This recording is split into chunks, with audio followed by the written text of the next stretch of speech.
Hi everyone. Happy Tuesday. We're going to get started in a few minutes.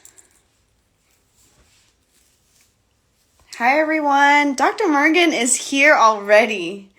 Of course, Dr. Morgan is here right on the dot, 2 minutes early. That's very on brand for Dr. Elizabeth Morgan. And I'm going to keep saying doctor because that's my friend and I'm so proud of her. Dr. Mays is on here too. Hey, Dr. Mays. We're going to get started in a minute. I'm actually going to add in Dr. Morgan. All right, I'm going to invite. Working? Okay. Hello, Dr. Elizabeth Morgan. Of course, you're early. Oh, my goodness, yes. Thank you so much for being here. We're going to get started in a second, but I just want to thank you first. You were giving an amazing talk earlier for a conference, and then you're doing this series with us. So you've had a busy day. Yeah, it's been busy, but it's been good. And I didn't have to get dressed twice. So that's awesome. It works out. We are going to celebrate the small things. Yes. Yes. I just want to make sure that you can hear me okay. Yeah, I can hear you. What about you? Can you hear me? Yep, I can hear you. Okay. I think we're good. I'm going to just give people a minute to join. Hi, everyone jumping on. We have a few people jumping on. Really great to have everyone here. Thank you for coming. Some of you are probably still at work, maybe in classes, at home. Thanks, Paula. Paula says we sound good. All right. Make sure. Thank you.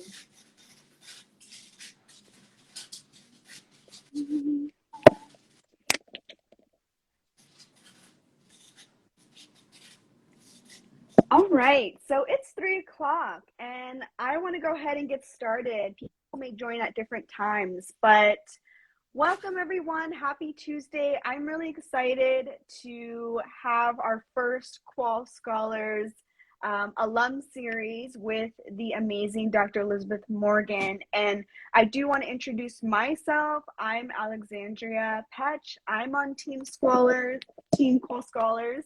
And I'm so excited and happy that I get to interview my friend, someone I look up to, someone who is in the Qual Scholars Finish Your Dissertation program with me. We have been celebrating Dr. Morgan all throughout her dissertation journey, and we still celebrate her even as she's become doctor and moved into an assistant professor role. And one thing, and I'll put it over to you, Dr. Morgan, is one thing I really appreciate is the way that Dr. Elizabeth Morgan continues to show up for her scholar family. We have a WhatsApp chat, and you can find Elizabeth in there saying, hey, let's plant trees. We use the Forest app to do focus time, checking in with the people, sharing opportunities with us, whether it's publishing, conferences. And I think that just goes to show how close we are as a community of doctoral students and then now doctors. And that's just something I love so much about the Qual Scholars. So shameless shout out to this community. But I'm going to go ahead and get started. And I want to introduce Dr. Elizabeth Morgan. I can't say that enough, who is now an assistant professor at CSU Sacramento. And I think that her testimony and what she shows today is going to bless so many people. So I'm going to hand it over to you. Dr. Morgan, can you introduce yourself to the people and start out just by saying who you are and maybe what position you currently are in? Sure, yeah. Well, first of all, thank you so much for the invite to come talk and kind of share a little bit about my experience. I'm honored. And just a little bit about myself. So I consider myself a mother scholar. So the work from Dr. Cheryl Matias and colleagues just really kind of noting the idea that my scholarship is really centered around my experience of being a mother, and specifically being a Black mother. I have two beautiful children, teenagers now, 13 and 15. You know, my background as being a mother really kind of centers my positionality in my work. So before I was a mother, I actually was a teacher and also a school administrator, and I was a junior college professor for many years, and also supported several programs that were focused on supporting inclusion with people with disabilities. And so then when I became a parent, I would say that, you know, my advocacy and my understanding of the importance of doing this type of work, doing the kind of research that I love to do and want to do, and I'm doing, really kind of took a hit. So I am in my first year as an assistant professor at Sacramento State, and I'm in the educational leadership program, which is an EDD program. So I just finished my doctorate last May, started this position in August, and I now am supporting other students that are finishing their dissertation. And so it's really kind of awesome. So I now have two students that I'm chairing their committees, and it's kind of like, I can't believe this, you know, just less than a year I was, you know, in their shoes and just, you know, just trying to figure out how to navigate this experience of, you know, trying to finish up a terminal degree and number one, do a dissertation. So yeah, that's a little bit about me, and I'm excited to be here. Thank you so much for the introduction, and I appreciate you really conceptualizing what a mother scholar means for you, because this talk is titled Getting It All Done as a scholar, as a mother, as a wife, you know, while doing life and doing a dissertation, which you did. So thank you for introducing yourself. And I'm wondering if you could tell the people a little bit about what your dissertation is or your research is. Yeah, sure. So my dissertation was on specifically looking at the intersectional experience of being a Black woman and being a mother of a child on the autism spectrum. And so, you know, it had very deep connections to my personal experience, but I really was interested in, because my degree's in human development, so I was interested in the developmental process of advocacy. Right. So how are mothers developing this advocacy?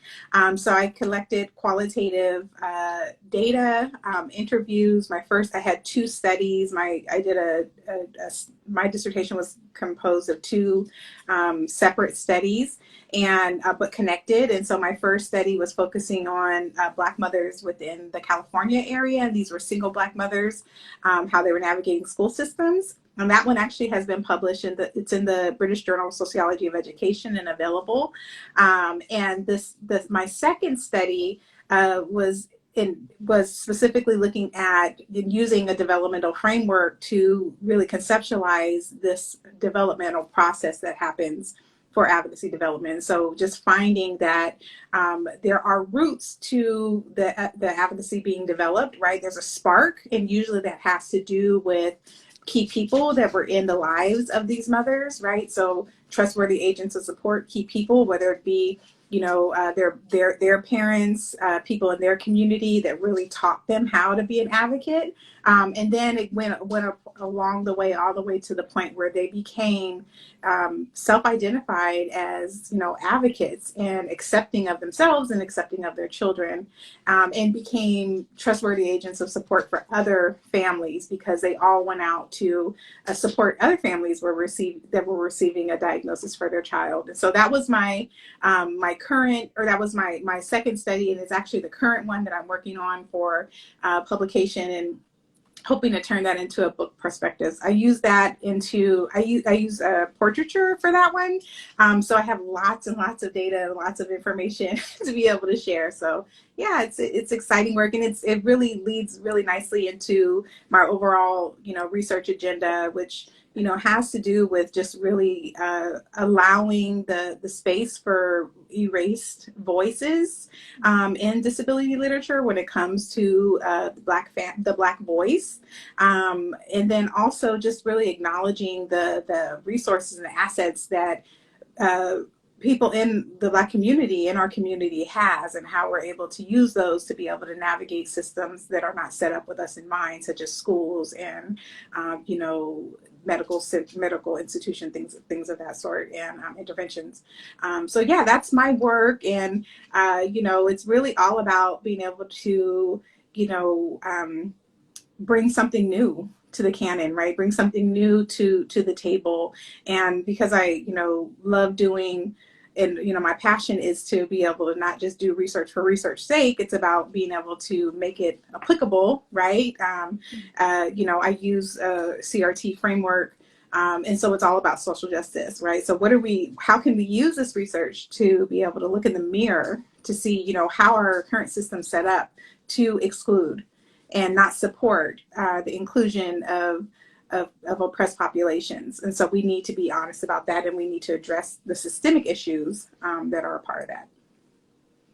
I got chills from that. And because I know you and also the way that you are speaking about the work you do and the why, I just look up to the way that you stay true to your intentions of your work, and that you are really radically dreaming about what this work means for communities who are often at the margins, and you're really bringing their voices to the center and amplifying their lived experiences. So thank you for sharing about your work. Thank you.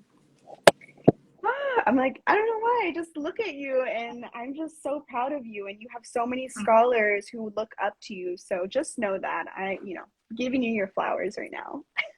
Thank you. And I'm proud of you, Alex. All the amazing work that you do and your passion. I do know that, it's because of the community that we had, and I was, blessed to be a part of Qual Scholars, that I was able to nurture, that passion and feel very confident in talking about, the work that I'm doing, because, the institutions that we're a part of, they're really set up to kind of break us down, right? And so we need communities like the one that we've been a part of to be able to build us up, so that we can speak with confidence and authority, and not feel like we have to sugarcoat the message at all, because it's important that it's stated. And so I am proud of you, and I'm so proud to be in community with you. Thank you. I received that message, and someone in the comment, Dr. D, hi Dr. D, said, keep up the great work. And I do just want to say that what I appreciate about Elizabeth is that I remember during the literature review, you really embodying and working through that idea of, yes, I need to talk about research and instrumental research about, developmental processes, or whatever family studies theory, but those theories weren't made for, families that I'm trying to center. And I just remember learning from you, like, how to directly say that and not sugarcoat it. So just wanted to shout that out. I have so many memories of your journey. Oh yeah, me too. They were horrific.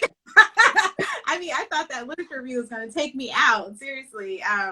But that's about when I joined the Qual Scholars, because I had just finished probably my third full draft of my proposal, and realized I am not getting anywhere fast. I'm spinning my wheels, right? And I am in a situation where I'm completely isolated. I was the only person in my program that was doing a qualitative dissertation. I had no one in my program, my department, that had used the type of methodology that I use, or my methods. I had to go outsource for everything, and I was lucky because my program, was interdisciplinary, so I could pull people in from different, different places, in my university, but still, I was completely isolated. And then being the only Black woman in my program, no Black, professors or faculty, you know, it made it so hard. And so I needed, you know, that support during that time. And it wasn't when I came to Qual Scholars and just got a chance to, you know, work with Dr. Lacy and, you know, so many others, like it just really supported like me feeling very confident in moving forward and being able to get through that literature review, get through my proposal. And, you know, and once I finished that, you know, once I got through that, you know, it was a year later, I was able to defend and graduate, you know, so that was the biggest hurdle. Right. And so like getting through that, you know, it was huge. And I attribute it all to, you know, my experience with Qual Scholars. That's so great. And Dr. Morgan, you already answered my question of why you joined FYD. And for people jumping on, I just want to repeat what Dr. Morgan said, which was at that point you were on your third draft of your proposal. You felt like your wheels were spinning. You weren't moving forward in a way that you wanted to. And, you know, really thinking about your experience as like an isolating experience, not only because of your identities, but also because of the work you do, that's when you decided to join Finish Your Dissertation. Yeah, yeah. And I can see someone in the chat asking if we're in the DMV areas. Unfortunately, I'm not in the I would love to be in the DMV area, actually. I love that area. But I'm in California. I'm in Northern California. But, you know, what's really awesome about Qual Scholars is that, you know, people are from all over, right? So we had people in the DMV area. We had people in the South. We had people in Spain, right, that were participating at one point. Like, it was really cool. And then, you know, this is the thing that I thought was the most awesome thing, right? So I have this group of people, and Alex, you're one of them, that, you know, I have never physically met in person, like never. But at the same time, if you needed me, I would be on a plane flying to Arizona and to do whatever you needed, right? So like that's how serious this is. I would be in San Diego to support, you know, okay, I would be in, you know, Chicago, and like it would just be there, you know, because that's the kind of community that developed. And this was before the pandemic even. Like the pandemic hit during this time, you know, so we had already developed that. So yeah, absolutely. I don't even, what was your question? I just went off. No, that was the question. Why did you join FYD? And it makes me remember last summer, I was like, you need me to come watch the kids because you're going on that vacation after you graduate. Right. That's right. I had this fabulous vacation to celebrate my graduation from my dissertation, and the childcare fell through. And so Alex was so sweet. Like, never have we met in person. Never has she been in any of this like physical space, but like, okay, I'm coming. I'm like, okay, that's so sweet, but I probably should look at other resources that are closer. It worked out. It did. It worked out. So I appreciate it. That is family. I appreciate it. But yeah, no, that's the big reason why, I joined Qual Scholars. And that's what I think I got out of it. Like, yes, the right-of-ways were amazing for accountability, weekly accountability. Like I had for sure 3 hours on Wednesday and like 4+ hours on Sunday that I focused in on my writing. But then there was coaching opportunities, right? Where, you know, I would come in and listen to others being coached or even be coached, right? There were special trainings that you know, we got a chance to participate in on, you know, specific topics that we weren't getting that information at our institution, right? So we had like workshops on critical race theory. We had workshops on, you know, different types of methods that we can use. You know, and we had, you know, people from all over come in. We had people that, you know, were early career academics, which is like what I wanted to be, but I wasn't quite sure at that point that's what I wanted to be. And like listening to their stories and seeing like, oh my gosh, you know, I could do this, you know, and, you know, it gave me the courage to start applying to places, you know, we had all that, but I can tell you the funnest, and I think like the best is like, we would have Friday night like parties, and we would be on Zoom, and we'd have our adult beverage of choice, and we would have a blast, right? And like it got me through, right? It like totally got me through, because all of the craziness like of the academy will like just put you down. And so having someone and people that I can, I knew I could come to, and we were sharing similar experiences. That was valuable. That was gold, right? And so like that was awesome. And just sharing and just having venting, sessions, it was awesome. So yeah, that's why I joined Qual Scholars, and it was probably the best decision that I ever made in my doctoral program, for sure. I just want to say thank you for sharing your journey with us for a little bit. And, you answered my question, which was what components of Finish Your Dissertation help you finish? And I want to reiterate for everyone that Dr. Morgan was really talking about right-of-ways, which we do twice a week. And they're dedicated times that we all get together as scholars to write in community. Dr. Morgan also mentioned, having like fun with happy hours or like member appreciation events, group coaching is another component that you shouted out that helped you finish your dissertation. And then you also talked about, this community of early career scholars that we had access to. We had an amazing critical race theory workshop from Dr. TJ Stewart. We had access to Dr. Collier, to Dr. Jones, Dr. Breeden, so many doctors. And so thank you so much for touching on a little bit of those components of our program. Yeah, and I should say too, the dissertation coaching was key, but also the editing support, right? So like the reviewing of my work was key too. It was a wonderful resource.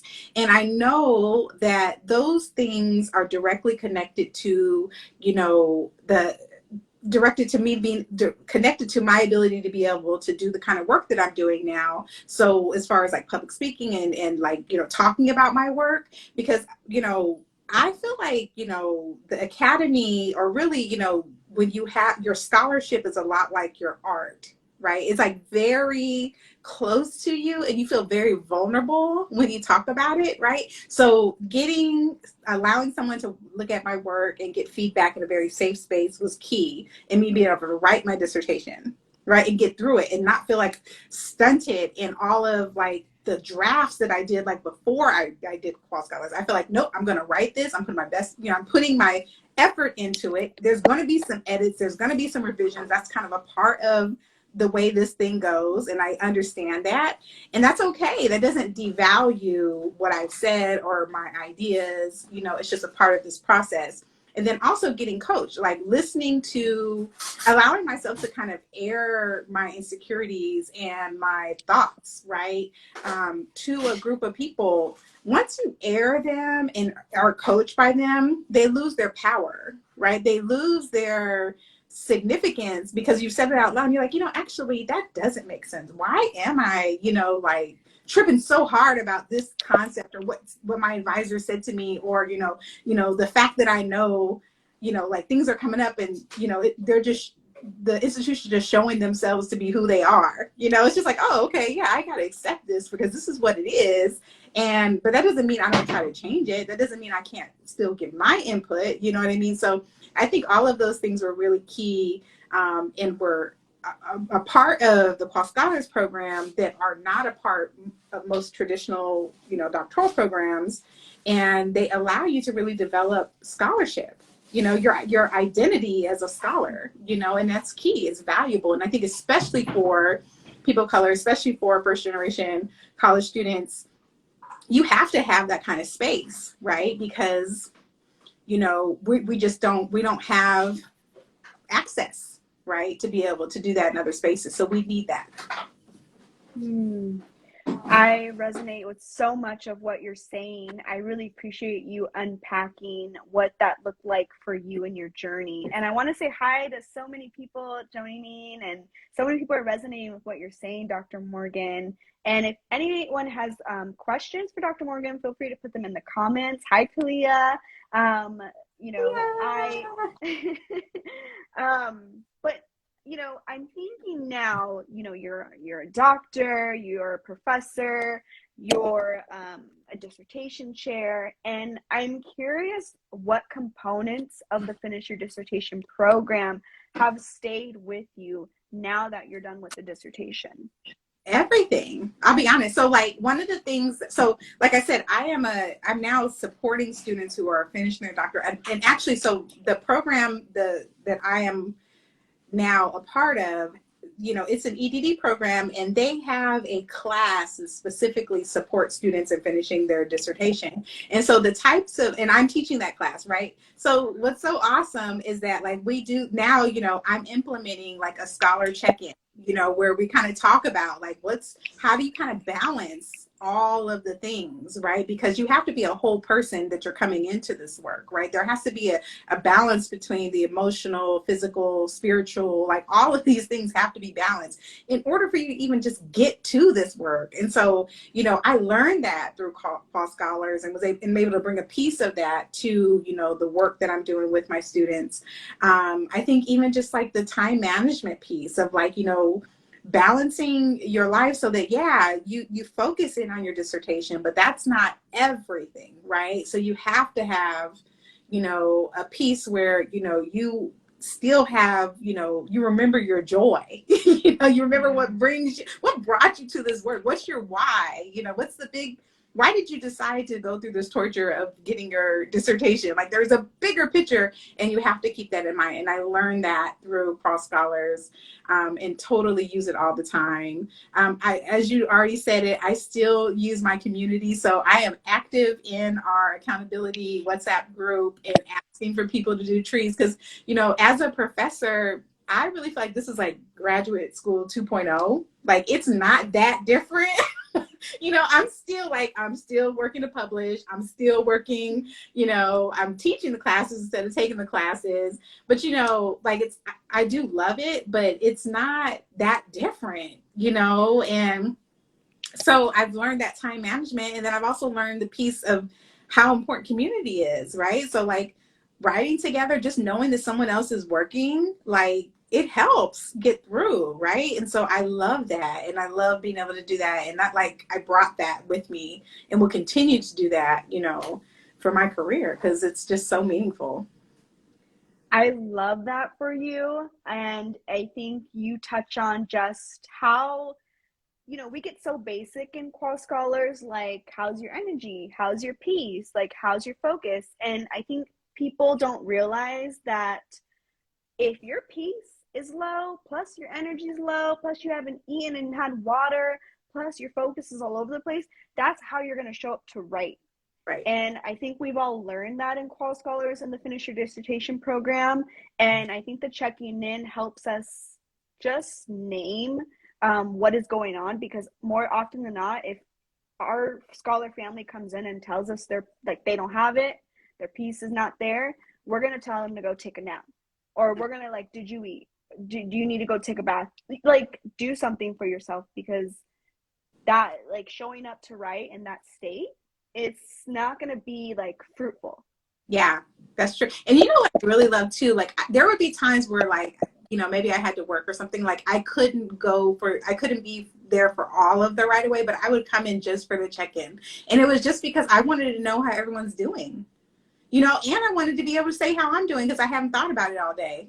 You know what I mean? Like I haven't stopped to thought like, oh, okay, how is my piece? I don't know, so I think those things are so important, just to do. And then just to know that, you have a space to be able to do that where people do care. It's not like, oh, I don't, like, oh, you can say something that's in my ear, in the ear, out the other. No, it's like, no, if I say that I am at a 3 on energy, somebody's following up with me via text or calling, or, saying, hey, you know what, you need to take care of yourself, or, I noticed this. And that's beautiful, and you need that to be able to get through this hard work. Yeah, I definitely believe we're disrupting the status quo of just like, grind culture and hustle culture. And I really appreciate you unpacking that. And even Kat is in the comments saying, when she comes to right away, before right away, she's making sure she's eating or prepping to eat. Yes, because don't let us catch you out here dehydrated and sleep deprived, because we're gonna uplift you and call you in to take care of yourself. Yeah, I saw it in here too. Like people were talking about modeling, and like I feel like I think Kat and Kalia, like so many people, like I saw them modeling things, right? That I was like, oh, I can do that. Or, oh, this teaches me more about how to kind of like center my piece and, not fall into this narrative that like, I come from a long line of, hardworking women, like, yeah, that's a narrative, but yeah, also, they weren't happy all the time and kind of had lots of, physical things that were going on and mental, emotional things that they never dealt with. And I'm like, well, do I want that? Like, yeah, I could work my way into the ground.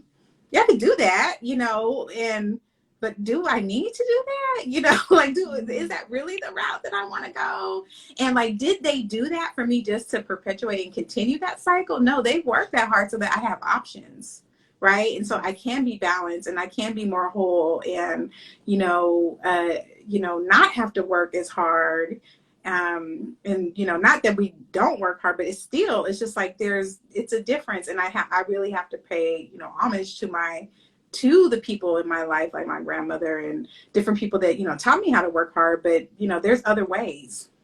There's other ways. And so I just really, strong Black woman archetype. Exactly. Yes, we got to retire it. So that is so important. Right.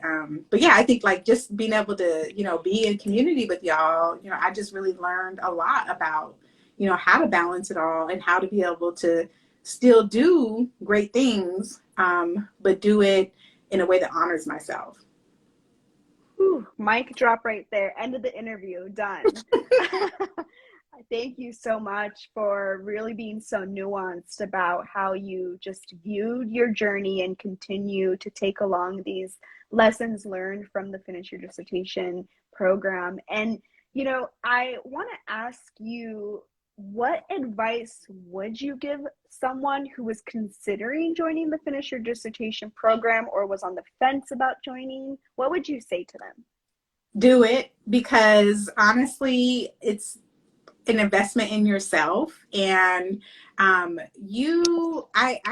can say this with so much confidence that, yeah, I could have did it probably, without the program, but it wouldn't have been the same. I wouldn't have probably finished, like at the timing that I did. And then also, I wouldn't be as happy and content, right, in my process as I was, right? So, it absolutely was, the best decision that I made, during my program. I wish I would even did it even earlier than, before, like during the time I was taking classes. But I definitely appreciated every moment. It was the best investment I could have made in myself. And I feel like I showed up for myself, as a result. And there's no regrets. And so I say, do it, because odds are, you're going to spend that time and energy, just spinning your wheels. Right. And now why not, get something where you're going to get focused, you're going to get support, you're going to get the scaffolding, you're going to get the help that you need in order to be more efficient, because time is money. Like if I stayed in my program more, like all kind of stuff, could have been like, just, I wouldn't have my job, that I have now. So, it's just like different things. You gotta do the things that are necessary, because the truth is, people that are, no one does anything on their own. That's the truth. We all need help.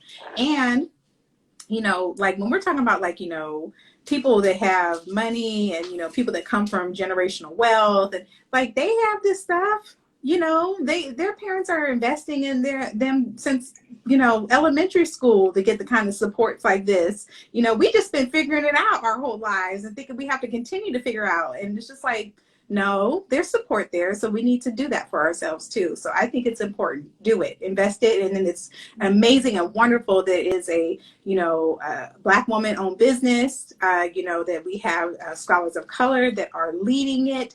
It's just a win-win. You can't get this type of environment in most institutions, especially, predominantly PWIs. So that's just it. That's just it. Thank you so much for really uplifting that message. And I actually see a question in the chat from Hope, and Hope is new to Qual Scholars. Hope's been showing up, and Hope is asking, what advice would you give for a new person in Qual Scholars to take advantage of the group and the resources? Yeah, I would say go to everything that's offered, especially in the beginning, right? So there's a lot of different opportunities. When I was coming around, we did write-aways, twice a week. And then we would do our own reading. We would do our own writing groups too. So there was times where based upon, people that I've met, that we, formed our own accountability groups, we would, write on our own time. And so that helped, right? I went to all the coaching, I went to all the special sessions, and, took advantage of the editing support, just everything. So take advantage of everything. And then, just be honest and vulnerable, when you have the mic, because you never know, you end up meeting people that are going through very similar experiences, and you make connections, right? And these are your future colleagues, right? So these are the people you're going to be writing with. These are the people that you're going to be in conferences with, you're going to be connecting with. And so that's what it's about, just really taking advantage of that, and being a community, and it's teaching you how to do that. I really appreciate that message, Dr. Morgan, and especially the vulnerability piece, because I think for Qual Scholars Finish Your Dissertation program, it does require you to leave what you've been used to at the door. And so community, constructive feedback, that's new to some people, and that might not feel familiar, but it really requires you to leave that experience at the door and be open to a new experience of community, of feedback, of coaching, and all those things are just not things that we might be used to. So I really appreciate you uplifting that vulnerability piece. Yes, absolutely. Well, I want to just encourage folks to drop any questions in the comments below, but I also want to ask, is there anything else you want to add, Dr. Morgan, that we may not have touched on? Yeah, I was thinking about that. And so one of the things that I think is probably really important to kind of reiterate or to say to anyone that's currently in a doctoral program, is that, you might feel all alone. You might feel like your ideas are, small or not big enough or not substantiated. And all of these things, you might feel that way, but I want you to know that that is a part of that process. We all experience that, and you're going to be okay, and that, with the right support, you're going to get through, because the pressure is, on our shoulders, right, to bring this body of work right into existence, right? We're we have it, but we just have to bring it forward. It is like a labor, type of thing. And so there's a lot of pressure in that, and I think especially if you are a scholar of color, you have this additional pressure of that, you're trying to, you're trying to break generational things, right? You're trying to change the narrative of your family and to change the narrative of and it's just wait a minute, that's a lot of pressure for anybody, so I would just say, know that you're not alone. You don't have to be alone. That there's a community out there for you, and that, just utilize every resource and support that you can get your hands on, right? So it's just pull it all in, hold it close, and you will absolutely get through this. That message is really going to bless so many people. And there is one more question in the chat, and it's about if you have any tips for a PhD interview. Yeah, so let me just make sure I get clarification. So is it an interview to get into the PhD program, or interview after, for a job talk? So those are kind of a little bit different. I'm assuming job talks, because you're kind of finishing. because I can Yeah, talk I'm to, trying to see. well, while they typed it in, I'll talk to you about my Yeah. experience for like, because while I was writing my dissertation, I was also doing job talks, right? Oh, we remember that. Yes. Yeah, so that was like, okay, what am I doing, right? Oh, both. Okay, got it. Okay. So I didn't interview for my program, so like my actual program, but it's funny, like I'm actually interviewing candidates for the program that I'm a part of, so that's interesting. But like, I would say for an interview when you're trying to get into, a graduate program, it really is about, just putting your best foot forward. One of the things that is not said, because I've been a part of a lot of admissions committees for, doctoral programs, that a lot of us don't know, especially if you're first gen, is that connecting with faculty beforehand is a big deal. So like the fact that people have heard of your name, and being able to, like, they see that, you're interested in their work and that you can make a connection, to really kind of furthering their lab. That's really what it's about, the work of their lab. That's going to be appealing, because most programs, they really look at the fit, right? They look at the fit. They look at like, okay, will this person, be able to, write, be able to do analysis, be able to do these different things, and it'll fit really well with my particular lab, my research, right? So knowing the work of the people that are in the specific PhD programs that you're looking to go to is key. Being connected to them, emails so that they're familiar with you is key. So that when they're around, when your application is around the table, and of course having a very solid as possible application. So that includes, having someone look at your application and make sure that it's, your personal statement is really tight. Make sure that you have really solid references, things of that sort is really important, right? But when they see all that, because you're just paper, making sure that they can see that, hey, I can see how this person fits, right? So that would be my recommendation for applying for PhD programs. And if you do an interview, same thing, that you're really just reiterating that. And then for job talks, what's key and what was awesome about this, it was hell, right, going through it, but it was really, really great for me after, because I actually did my job talks before I defended.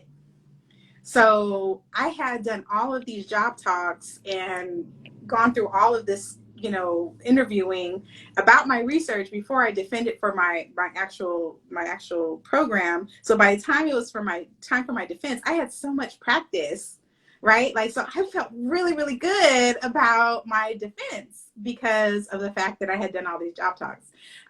So I think that's really key, and like just really getting very comfortable in being able to articulate, your research, and your findings and your next steps and things of that sort. That's what the job talk is about, right? And it's very similar to like when you're applying to programs, you have to also show that you're a good fit, right, for the programs that, the applications you're going for, the positions, right, that you are a good fit in that program. So you have to show the connection there with current faculty, because they want to see you as a colleague.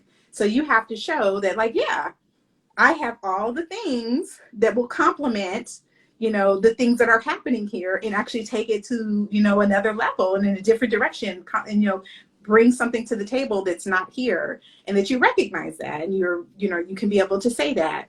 So, those are, would be my tips. And then just prepare. So one of the things, one of the people within Qual Scholars that I met, Cindy, she actually supported me through my job talks, and we did a lot of, and Kalia, and just so many people. I had like practice sessions, and I met everyone through Qual Scholars, and we practiced my job talks, right? And so that was key, and asked me questions, like really hard questions that helped me be prepared for, the actual job talk. So yeah, that would be my recommendation for those things.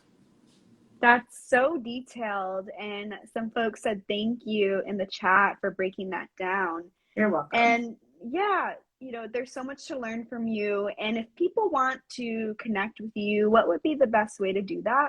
Yeah, email is really good. Of course, LinkedIn, I'm on LinkedIn, but then also email. So you can email me at e.morgan e.morgan@csus.edu.